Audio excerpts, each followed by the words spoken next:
শুভ বুদ্ধ পূর্ণিমা। বুদ্ধ পূর্ণিমা উপলক্ষে সবাইকে জানাচ্ছি মৈত্রীময় শুভেচ্ছা। বুদ্ধ পূর্ণিমা বা বৈশাখী পূর্ণিমা হল বৌদ্ধ ধর্মাবলম্বীদের পবিত্রতম উৎসব।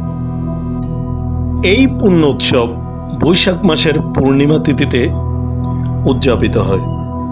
বৈশাখী পূর্ণিমা দিনটি বুদ্ধের ত্রিস্মৃতি বিজড়িত, অর্থাৎ চন্দ্রের সাথে ভগবান বুদ্ধের একটি নিবিড় যোগসূত্র রয়েছে।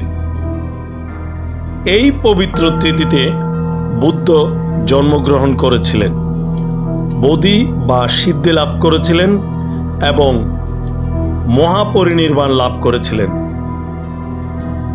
অর্থাৎ এই দিনটিতে বৌদ্ধ ধর্মাবলম্বীগণ স্নান করেন, সূচি বস্ত্র পরিধান করেন, মন্দিরে বুদ্ধের বন্দনায় রত থাকেন।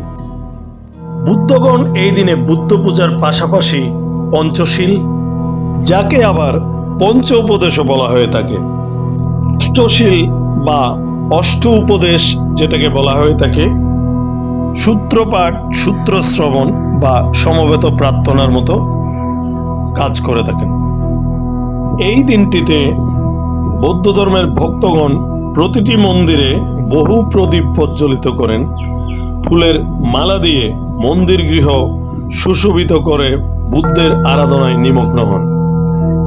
এটি বৌদ্ধ ধর্মের প্রতিটি মানুষের কাছে একটি বিশেষ তাৎপর্যপূর্ণ দিন।